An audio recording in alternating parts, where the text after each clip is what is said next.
तो दोस्तों आज की इस वीडियो में मैं आप सभी को बहुत ही वीवीआई प्रश्न बताने वाला हूँ। बहुत ज़्यादा इम्पोर्टेंट प्रश्न है।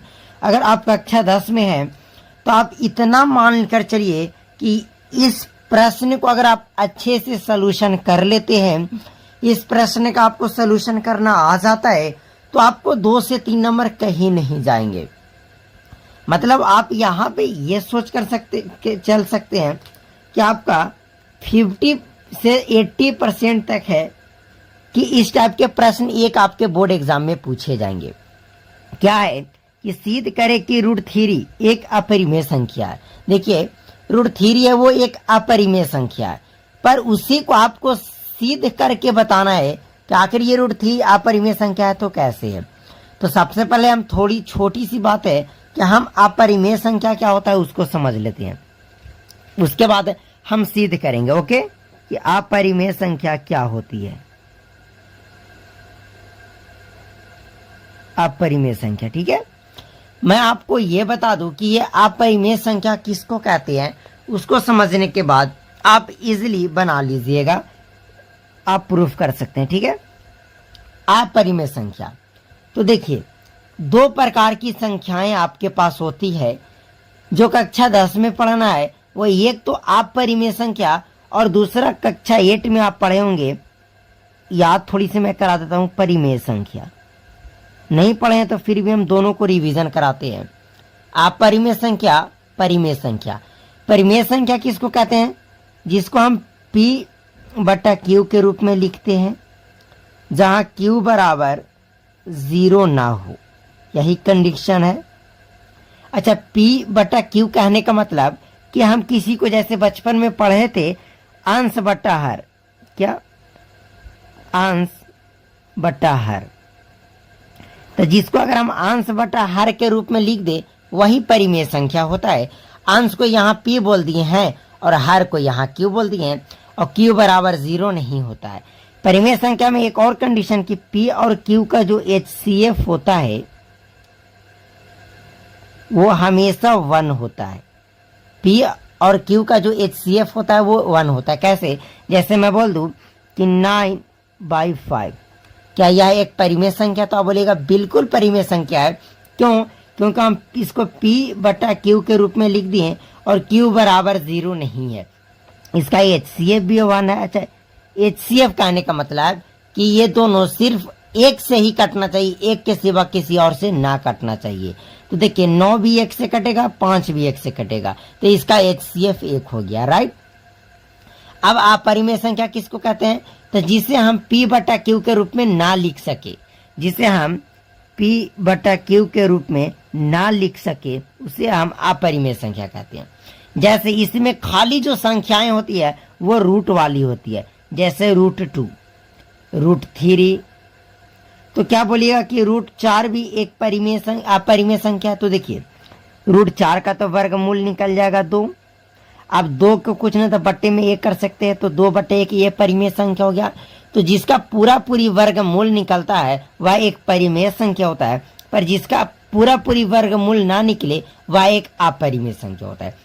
तो आपको यही क्लास 10th में सिद्ध करना आएगा कि सिद्ध कीजिए कि √3 एक परिमेय संख्या है, √2 एक परिमेय संख्या है, √5 एक परिमेय संख्या है, √6 एक परिमेय संख्या। यही इसी प्रकार को पलट कर आपसे पूछा जाता है।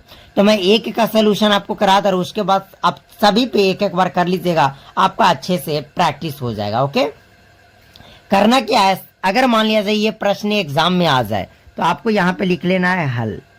क्या लिख लेना है, हल।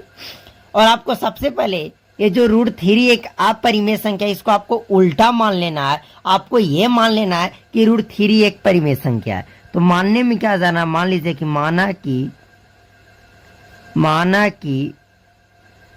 √3 एक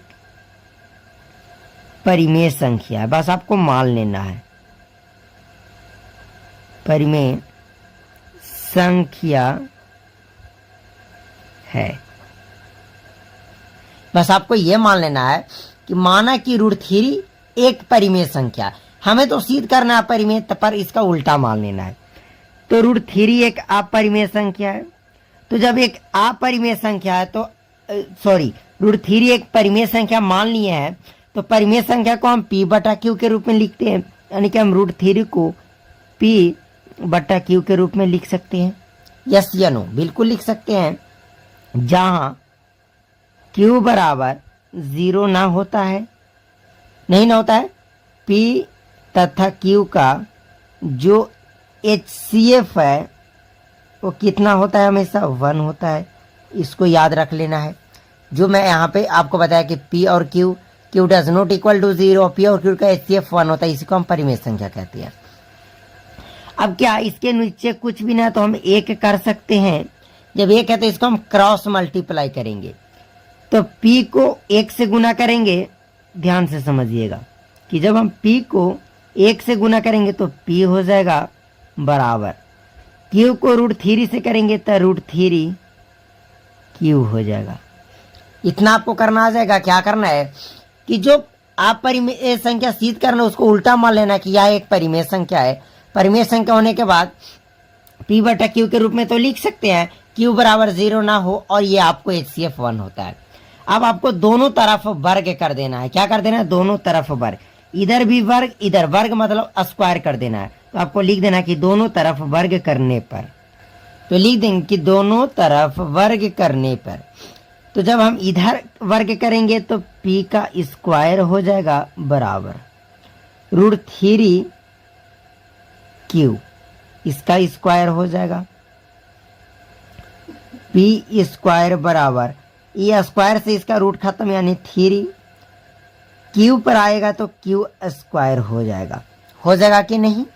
क्या किए कि इसका स्क्वायर से तो ये रूट खत्म हो जाएगा, Q पर स्क्वायर आएगा तो Q स्क्वायर हो जाएगा। अब देखिए मैं आपको थोड़ा सा बतलाना चाहता हूं कि जैसे ये P स्क्वायर बराबर 3Q स्क्वायर है। अब बचपन में पढ़े होंगे कि अगर गुना है प्लस है तो ये बराबर के दूसरी तरफ माइनस में बदलता है, माइनस है तो प्लस में, गुना है तो भाग में, भाग है तो गुना में। मैं सारा बेसिक चीज आपको यहाँ बताता हूँ। तो 3 गुना में इधर आएगा तो भाग में, यानी कि P स्क्वायर बटा 3 बराबर Q स्क्वायर हो जाएगा। अब क्या देख रहे हैं? इसका मतलब जैसे मैं बोल दूं कि 9/3, इसका मतलब कि 9 को ये 3 क्या कर रहा है? विभाजित कर रहा है, काट रहा है। इसका मतलब कि P स्क्वायर को 3 क्या कर रहा है? काट रहा है। यानी कि जब P स्क्वायर को 3 काट रहा है तो P को भी 3 काटेगा। कहने का मतलब कि जब P स्क्वायर की जगह हम कर दे कि 3 का स्क्वायर बटा 3, तो जब 3 का स्क्वायर को 3 काट रहा है तो 3/3 भी 3 से कट जाएगा, राइट? तो यहाँ क्या देख रहे हैं कि P स्क्वायर बटा 3 बराबर Q स्क्वायर हो जाएगा। हो जाएगा कि नहीं? कैसे हो जाएगा? थोड़ा फिर से कि 3 गुना में इधर आएगा तो भाग में हो जाएगा। अब क्या देख रहे हैं? ध्यान से समझते हुए चलिए कि P स्क्वायर जो है वो 3 से विभाजित है, तो आप लिख दीजिए कि चूंकि P स्क्वायर 3 से विभाजित है,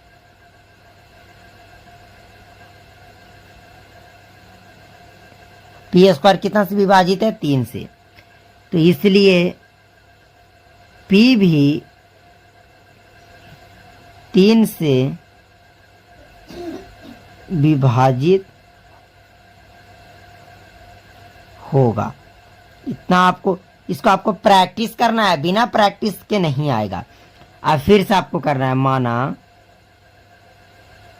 यहां पे आपको ध्यान देना है। माना देखिए P स्क्वायर बराबर 3Q स्क्वायर है, तो आपको P की जगह P रखना है बराबर 3 यहाँ रहेगा तो आपको 3 लिख लेना है। Q के जगह आपको कुछ भी मान लेना है, ABCD की कोई भी अक्षर, तो हम इसको मान लेते हैं R, P बराबर 3R मान लेते हैं। फिर से हम दोनों तरफ वर्ग कर देंगे, दोनों तरफ वर्ग करने पर, तो जब P स्क्वायर बराबर, दोनों तरफ वर्ग करेंगे तो P का स्क्वायर, 3 पर स्क्वायर करेंगे 9 और R स्क्वायर हो जाएगा। अब देखिए यहाँ इसको आप समीकरण 1 मान सकते हैं, तो पी स्क्वायर का मान समीकरण 1 से रखने पर, इसको समीकरण 1 मान लिए, तो पी स्क्वायर के जगह हम क्या लिख सकते हैं 3q स्क्वायर, तो हम यहाँ लिख देंगे कि पी स्क्वायर का मान समीकरण 1 से रखने पर, ध्यान से समझिएगा, 1 से रखने पर, तो पी स्क्वायर के जगह हम क्या रख सकते हैं, आप खुद बताइए कि पी स्क्वायर बराबर 3q स्क्वायर है, तो रख सकते हैं, तो रख सकते हैं 3q स्क्वायर बराबर 9r स्क्वायर, ये 3 9 को काटेगा 3 बार में, यानी q स्क्वायर बराबर 3r स्क्वायर है, 3r स्क्वायर ये गुना में फिर आएगा, तो q स्क्वायर बट्टा 3 बराबर r स्क्वायर।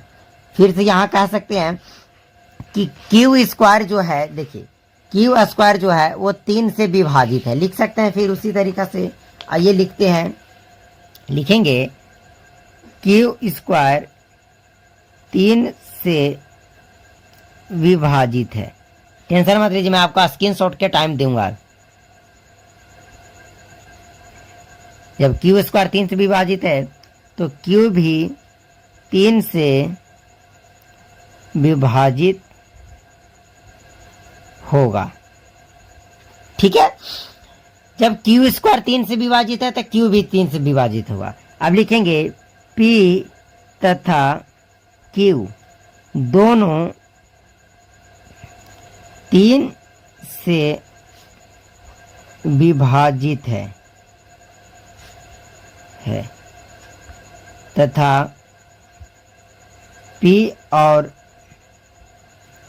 q का HCF, अब बताइए विभाजित ये दोनों 3 से है, तो इसका HCF बराबर कितना हो जाएगा 3, लेकिन परिमेय संख्या होने के लिए HCF कितना होना चाहिए 1, आ रहा है कितना 3, मतलब कि अब तो सिद्ध हो गया कि वो परिमेय संख्या नहीं है, तो लिख देंगे कि अतः हमारी मान्यता गलत है, √3 एक अपरिमेय संख्या है।